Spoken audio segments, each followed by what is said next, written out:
Bom dia, irmãos e irmãs. Hoje é um dia muito especial para os cristãos. É o domingo da ressurreição. Eu diria que é o domingo dos domingos. E esta comemoração que nós fazemos hoje é tão tradicional para a IPI Central, porém nós temos vivido esses dias de isolamento, nós não podemos nos reunir aqui, mas não queremos deixar de marcar este momento tão importante na vida da igreja e dos cristãos espalhados pela face da terra.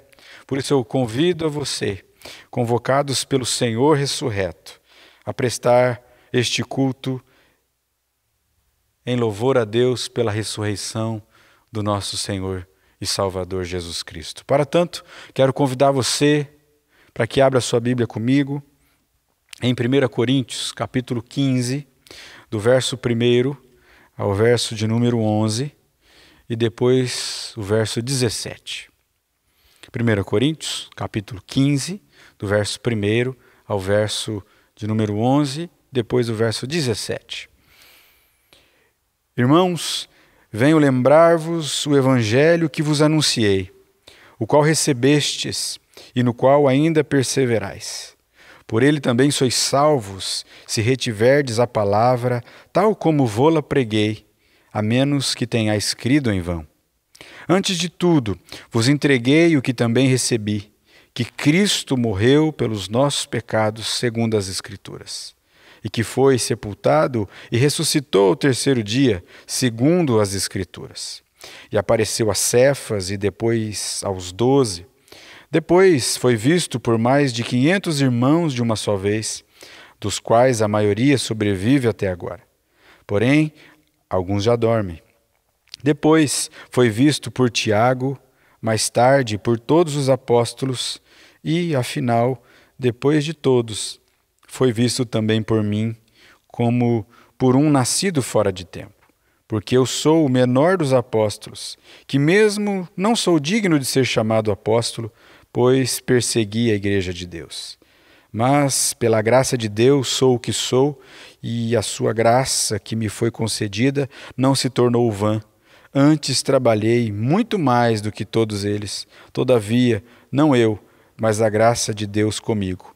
Portanto, seja eu ou sejam eles, assim pregamos e assim crestes. Agora o verso 17. E se Cristo não ressuscitou, é vã a vossa fé, e ainda permaneceis nos vossos pecados. Vamos ter uma oração de adoração. Feche seus olhos comigo. Pai, em nome de Jesus, nós te adoramos porque o Senhor ressuscitou Jesus dos mortos e nos garante a vida eterna, a salvação e o perdão dos pecados. Cumpristes a tua promessa em Cristo. Ele é o nosso Salvador, Ele é o nosso Cordeiro que tira o pecado. Nós temos a esperança em Cristo.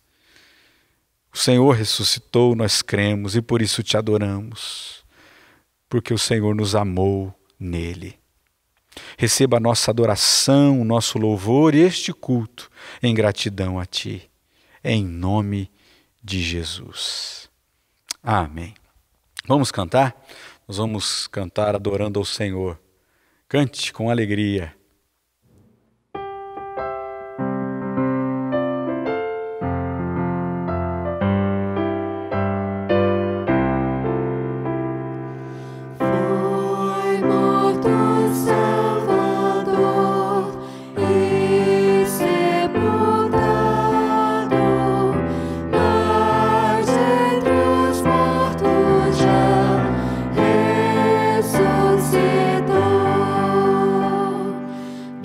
Sepultura saiu, com triunfo e glória ressurgiu. Ressurgiu vencendo a morte, seu poder pode agora a todos vida conceder.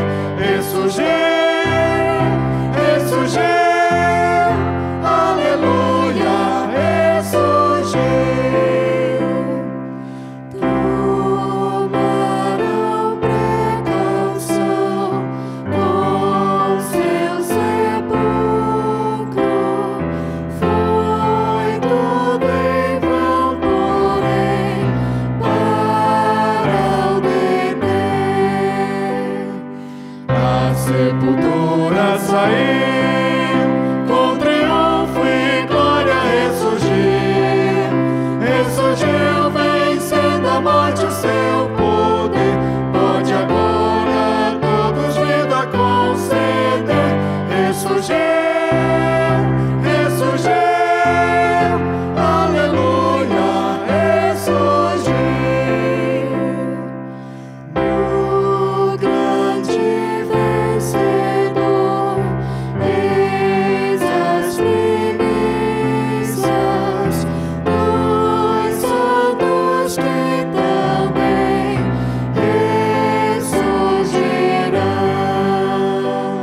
é momento também de confessarmos os nossos pecados nessa manhã.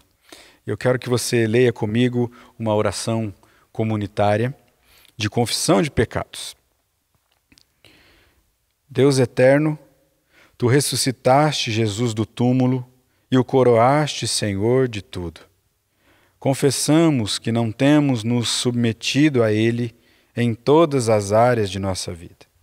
Temos adotado a maneira de ser do mundo ao nosso redor. Deixamos de glorificar a Cristo em pensamento, palavras e atos. Perdoa-nos, ó Deus, e faze com que sejamos Teu povo fiel, obedecendo aos mandamentos de nosso Senhor Jesus Cristo, que governa o universo e é o cabeça da igreja, seu corpo. Em nome dele, nós te pedimos. Amém. Vamos ter um momento de confissão de pecados, de oração silenciosa. Você vai ter um tempo e nós vamos confessar. Feche seus olhos mais uma vez.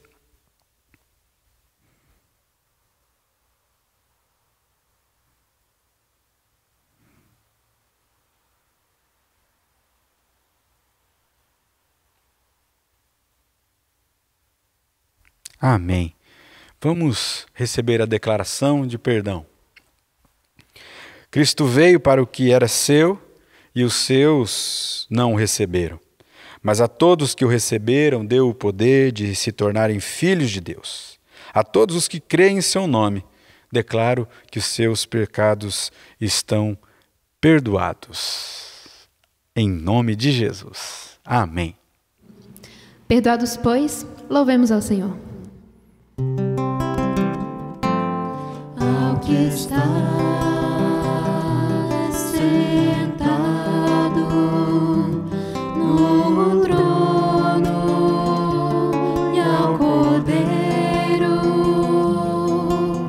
seja o louvor e a honra e a glória e o domínio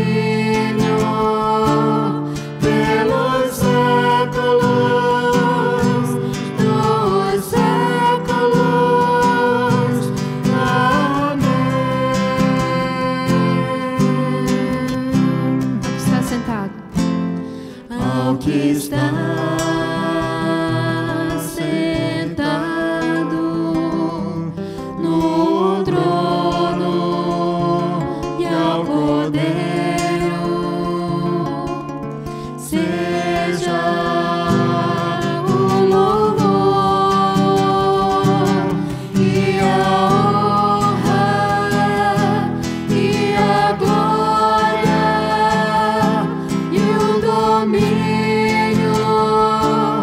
pelos séculos dos séculos.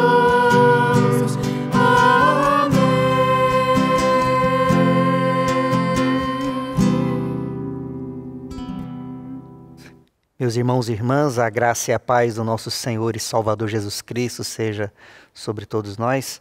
Quero convidar os irmãos e irmãs para que oremos antes da leitura da palavra do Senhor, pedindo a iluminação do Espírito Santo sobre a nossa vida. Obrigado, Senhor, pela sua palavra. Obrigado porque temos o privilégio de ouvi-la mais uma vez e saber que Tu és Senhor, que continuas falando conosco, nos abençoando através da sua palavra, que é vida, que é esperança. Obrigado, ó Deus, pelo privilégio nesse momento de abri-la e saber que nela podemos encontrar refúgio e esperança. Nós oramos para que o Senhor nos abençoe, abrindo a nossa mente e nosso coração, para que possamos compreendê-la. Toda a honra e toda a glória a Ti sejam dadas, ó Senhor, todos os dias, hoje e sempre. Amém. Quero convidá-los e convidá-las que leiamos nossas Bíblias em João capítulo 20, dos versos 1 a 18. No primeiro dia da semana, de madrugada, quando ainda estava escuro, Maria Madalena foi ao túmulo e viu que a pedra da entrada tinha sido removida. Então correu e foi até onde estavam Simão Pedro e o outro discípulo, a quem Jesus amava, e disse-lhes: tiraram o Senhor do túmulo e não sabemos onde o colocaram. Com isso, Pedro e o outro discípulo saíram e foram até o túmulo. Ambos corriam juntos, mas o outro discípulo correu mais depressa do que Pedro e chegou primeiro ao túmulo. E abaixando-se, viu os lençóis de linho, mas não entrou. Simão Pedro, seguindo-o, chegou e entrou no túmulo. Ele também viu os lençóis e o lenço que tinha estado sobre a cabeça de Jesus, e que não estavam com os lençóis, mas dobrado num lugar à parte. Então o outro discípulo, que havia chegado primeiro ao túmulo, também entrou. Ele viu e creu, pois ainda não tinham compreendido a Escritura, que era necessário que ele ressuscitasse dentre os mortos. E os discípulos voltaram outra vez para casa. Maria, no entanto, permanecia junto à entrada no túmulo, chorando. Enquanto chorava, abaixou-se e olhou para dentro do túmulo. Ela viu 2 anjos vestidos de branco, sentados onde o corpo de Jesus tinha sido colocado, um à cabeceira e outro aos pés. Então eles perguntaram: mulher, por que você está chorando? Ela respondeu: porque levaram o meu Senhor e não sei onde o puseram. Depois de dizer isso, ela se virou para trás e viu Jesus em pé, mas não reconheceu que era Jesus. Jesus lhe perguntou: mulher, por que você está chorando? A quem você procura? Ela, supondo que ele fosse o jardineiro, respondeu: se o Senhor o tirou daqui, diga-me onde o colocou e eu o levarei. Jesus disse: Maria. Ela, voltando-se, lhe disse em hebraico: Rabone. Rabone quer dizer mestre. Jesus continuou: não me detenha, porque ainda não subi para o meu Pai. Mas vá até os meus irmãos e diga a eles: subo para o meu Pai e o Pai de vocês, para o meu Deus e o Deus de vocês. Então Maria Madalena foi e anunciou aos discípulos: eu vi o Senhor. E contava que Jesus lhe tinha dito essas coisas. Nós já lemos tantas e tantas vezes esta porção das Escrituras. E possivelmente você tenha ouvido muitos sermões no domingo de Páscoa baseado nesse texto do capítulo 20 de João, o texto que nós lemos. Um dos grandes riscos que nós temos ao ler as Escrituras várias e várias vezes, ou termos ouvido várias e várias vezes estudos ou sermões num texto, é que já pressupomos que sabemos tudo, que já conhecemos todo o texto, que já não há tanta coisa assim nova para ser dita de um texto tão lido. Mas o poder da palavra de Deus é que, não obstante o tempo, não obstante quantas vezes a leiamos, quantas vezes a estudemos, ela continua sendo palavra de Deus, palavra de vida, palavra de esperança, palavra de ressurreição. Sim, a palavra de Deus é capaz de arrancar-nos da morte e nos trazer para a vida. Hoje é domingo de Páscoa. A Páscoa é uma celebração judaica que remonta à saída do povo de Deus do Egito. Nós conhecemos bastante a história. Jesus ressuscitou num dia da celebração da Páscoa, no dia da celebração da Peshá, onde os judeus celebravam a libertação do Egito, da escravidão do Egito, rumo à terra da promessa. Jesus é a nossa verdadeira Páscoa. Jesus é o Cordeiro Pascal que foi morto pelos nossos pecados. Como o Cordeiro havia sido morto para que com seu sangue fossem os umbrais das portas do Egito manchados de sangue para que a morte não os atingisse. Assim é Jesus para nós. Ele morreu como o Cordeiro de Deus que tira o pecado do mundo para que fôssemos livres da morte, para que sejamos livres da morte. Hoje é domingo de Páscoa. Páscoa é sinônimo de esperança, de recomeço, de libertação, de superação, de vitória. de alegria no rosto, de brilho nos olhos. Ah, mas aquele domingo, madrugada, antes do sol nascer, após aquela sexta-feira dolorosa, não era um dia de júbilo, era o dia de chorar, não o dia de celebrar. Havia um olhar para o chão, do desânimo, da derrota, do fracasso. Havia o olhar do luto.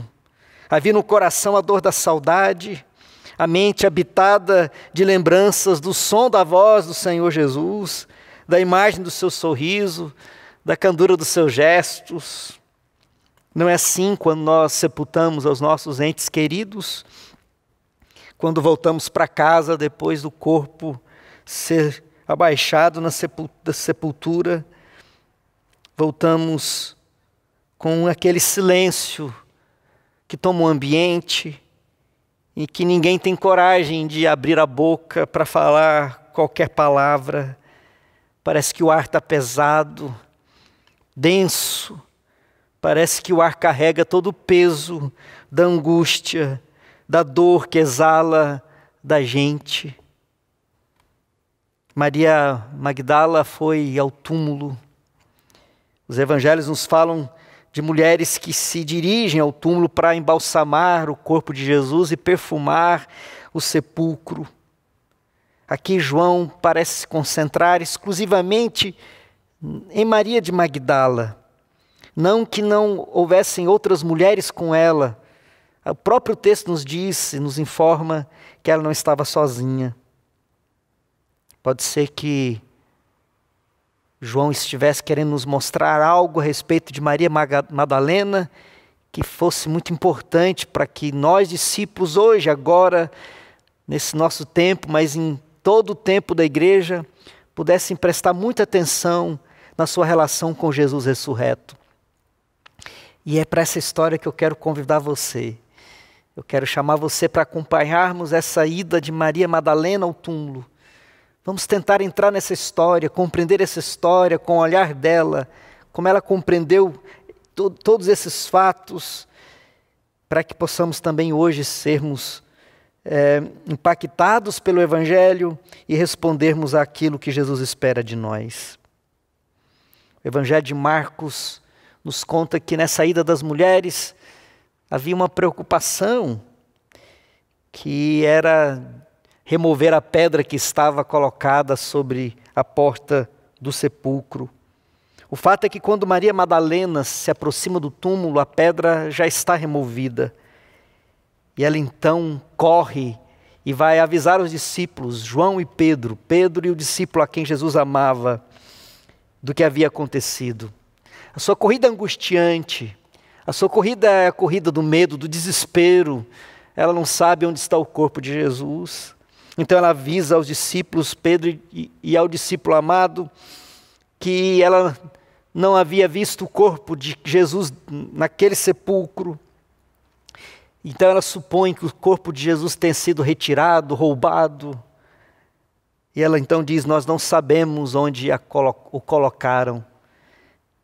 Quando ela diz, não sabemos onde o colocaram, revela que ela estava sozinha. Nos revela que ela estava acompanhada, possivelmente com as outras mulheres que os outros evangelistas nos informam.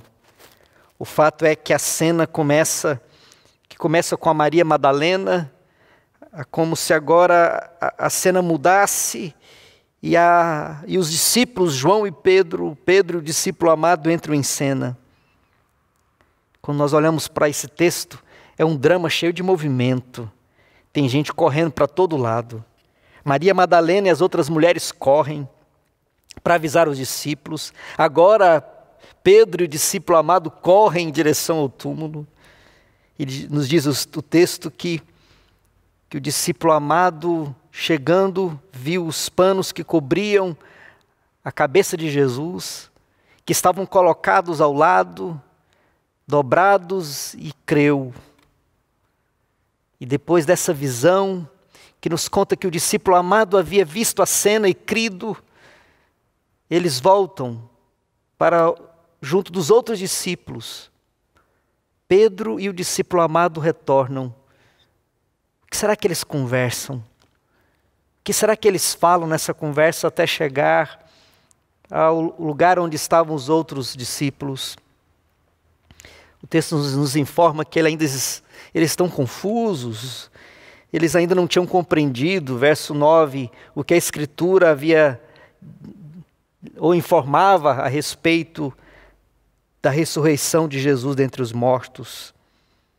Eles estão confusos, talvez não tenha havido nenhuma conversa, talvez eles estivessem em silêncio, pensando, remoendo aquelas informações da visão que tiveram, ainda processando o que eles acabaram de ver. A cena agora volta a Maria Madalena. Ela está chorando à entrada do túmulo. Seus olhos embotados de lágrimas se voltam para o interior do túmulo. Há 2 anjos vestidos de branco sentados onde o corpo de Jesus fora colocado. Eles estão dentro do túmulo, cavado numa rocha, e ela está do lado de fora, chorando, olhando a cena. Então é aí que os anjos se voltam para Maria Madalena e perguntam: mulher, por que você está chorando? Literalmente, no grego está: mulher, porque continuas a chorar. Numa palavra como que: por que você não se consola? Porque você continua inconsolável. Eu quero que você preste atenção comigo. Essa pergunta vinda por parte dos anjos soa estranha. Ora, vocês anjos não sabem por que a mulher chora? É tão óbvio que a pergunta parece soar quase como um absurdo.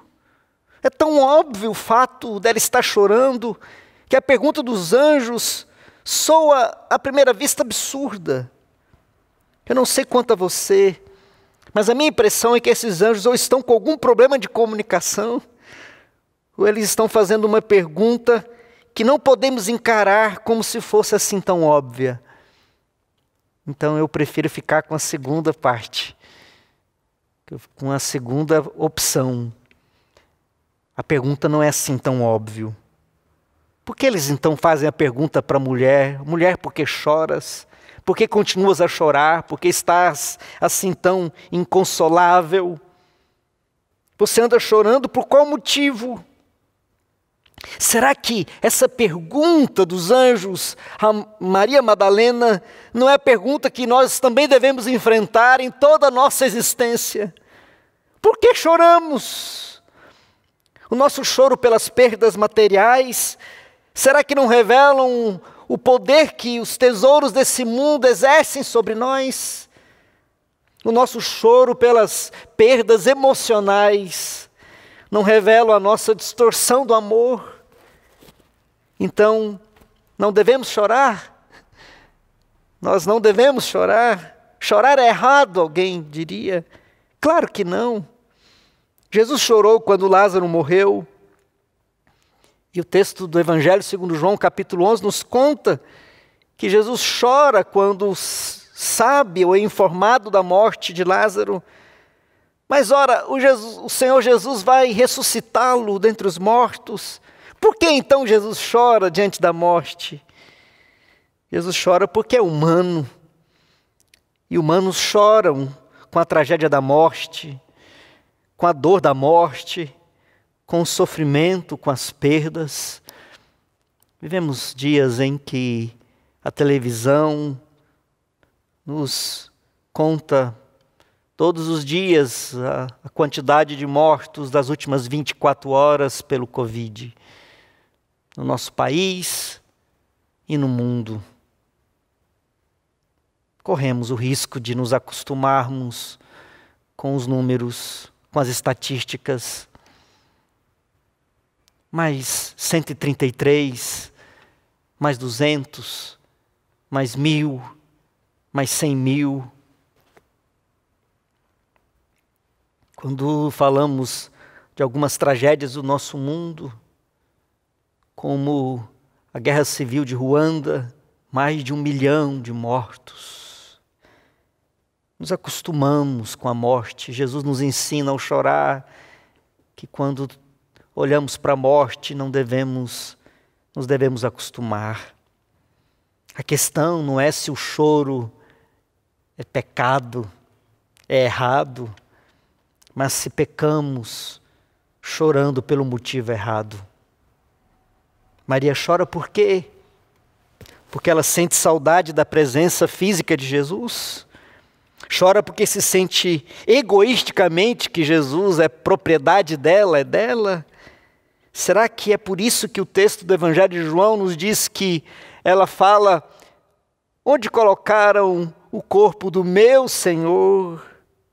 Como se Jesus fosse propriedade dela. E quando nós dizemos meu Senhor Jesus, isso revela o nosso sentimento de intimidade ou de posse? Que nos sentimos próximos ou que nos sentimos no controle? A cena é interrompida. Outra cena começa. Verso 14 diz: depois de dizer isso, ela se virou para trás e viu Jesus em pé, mas não reconheceu quem era ou que era Jesus. Jesus lhe perguntou: mulher, por que você está chorando? A quem você procura? Ela, supondo que fosse o jardineiro, respondeu: se o Senhor o tirou daqui, diga-me onde o colocou e eu o levarei. Verso 16, Jesus disse: Maria. Ela, voltando-se, lhe disse em hebraico: Rabone. Ela reconheceu a voz do Senhor e respondeu: Mestre. A pergunta de Jesus é: mulher, por que você continua chorando? A quem você procura? Veja que Jesus repete a pergunta dos anjos: por que você continua chorando? E Jesus acrescenta outra: a quem procuras? Ao lermos a pergunta que Jesus faz a Maria Madalena, compreendemos por fim que a pergunta dos anjos não é fora de propósito. A primeira parte da pergunta é a mesma que os anjos fizeram. E o acréscimo, a quem procura, nos revela que Jesus quer nos ensinar algo muito importante. Para Maria Madalena, a pergunta tem o seguinte sentido: Maria Madalena, quando você chora olhando para o túmulo, você chora é a dor da saudade porque quer ter a presença de Jesus humana o tempo todo com você?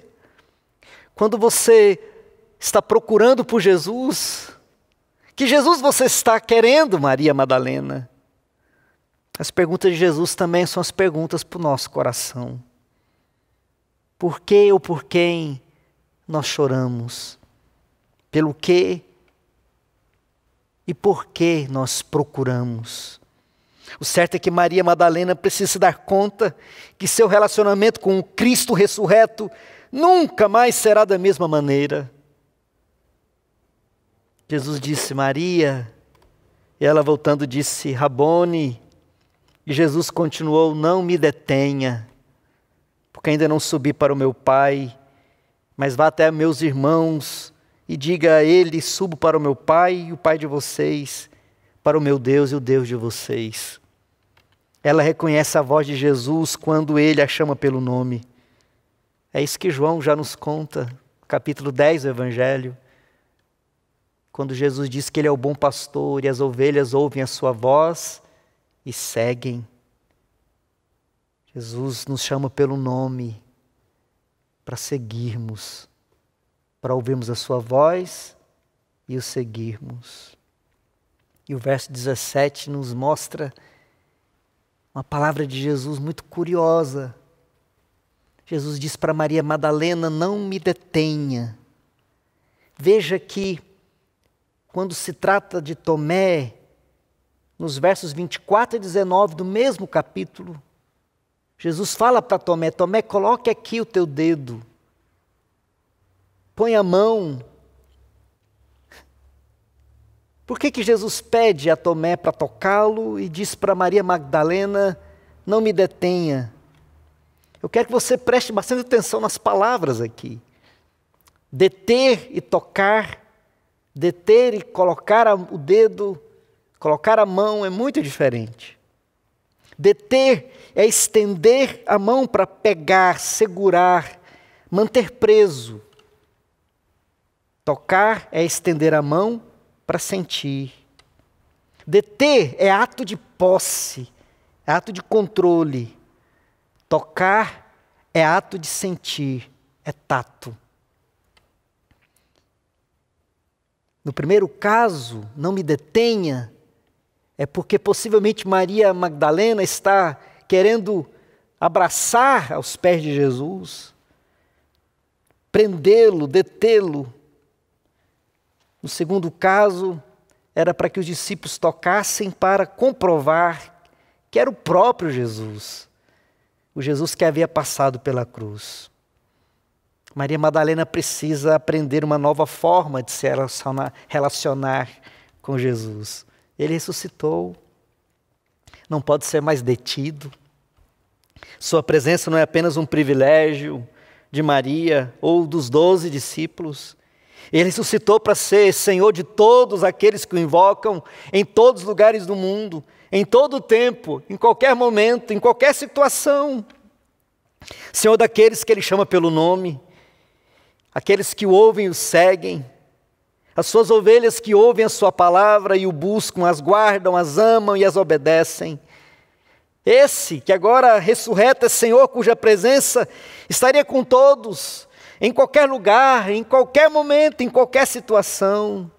Quando choramos, quando o nosso coração está em luto, quando nós diante da morte não conseguimos ter respostas, quando diante da pandemia que ceifa vidas, ainda que sejam por nós desconhecidas, mas que nos machucam, que nos fazem questionar por quê, por quê? Senhor, esse Senhor ressurreto que é a resposta para toda lágrima que vertemos. Senhor que pode ser encontrado por todos aqueles que o procuram. Se nós o procurarmos, nós o encontraremos. Se nós o buscarmos, Ele se deixará achar por nós. A quem procuras, Maria Madalena? A pergunta para o nosso coração: estamos buscando o Senhor Jesus? Essa é a maravilhosa, essa é a bendita, essa é a gloriosa mensagem da Páscoa. Ele ressuscitou, Ele caminha conosco.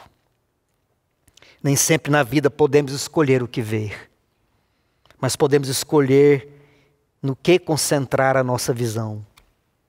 Nem sempre na vida podemos encontrar tudo o que buscamos, mas podemos escolher o que buscar. Nesse domingo de Páscoa, quero convidar você a mirar os seus olhos da fé no Cristo que ressuscitou. Corramos não para o túmulo, corramos para Jesus. Jesus ressurreto. O autor de Hebreus, lá no capítulo 12, versos 1 e 2, nos diz dessa corrida. Não dessa corrida para o túmulo, não dessa corrida da morte, não dessa corrida da angústia, não dessa corrida da desesperança, mas da corrida com perseverança. E o autor de Hebreus diz: e corramos com perseverança a carreira que nos está proposta, olhando firmemente para Jesus, o autor e consumador da fé, o qual, em troca da alegria que lhe estava proposta, suportou a cruz, sem se importar com a vergonha, e agora está sentado à direita do trono de Deus. Com os olhos em Jesus, ouvindo a sua voz, certos da sua presença, podemos celebrar a verdadeira Páscoa. Eu quero terminar esse momento, essa conversa no texto de João, lendo umas palavras do Dr. Milton Schwantes, teólogo luterano, biblista, um dos maiores biblistas do nosso país. Ele escreveu sobre a Páscoa. Este é o mistério da Páscoa. Vale a pena ir em frente. Estamos aí para crer na esperança, há futuro. Nas igrejas, somos células da esperança no novo, pela ressurreição do nosso Senhor Jesus. Ele que saiu vencendo a morte e os matadores, é a nossa esperança de raiz.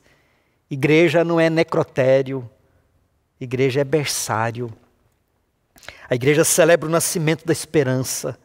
A morte já se foi, o seu poder minguou, se acabou.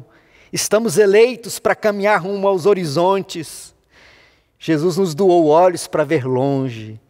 A ressurreição é como se fosse uma operação na vista. Olhos já sem esperança nenhuma, passam mortos, doentes, desanimados, embotados pela lágrima. Agora eles passam a ver. Encantam-se com o colorido das coisas.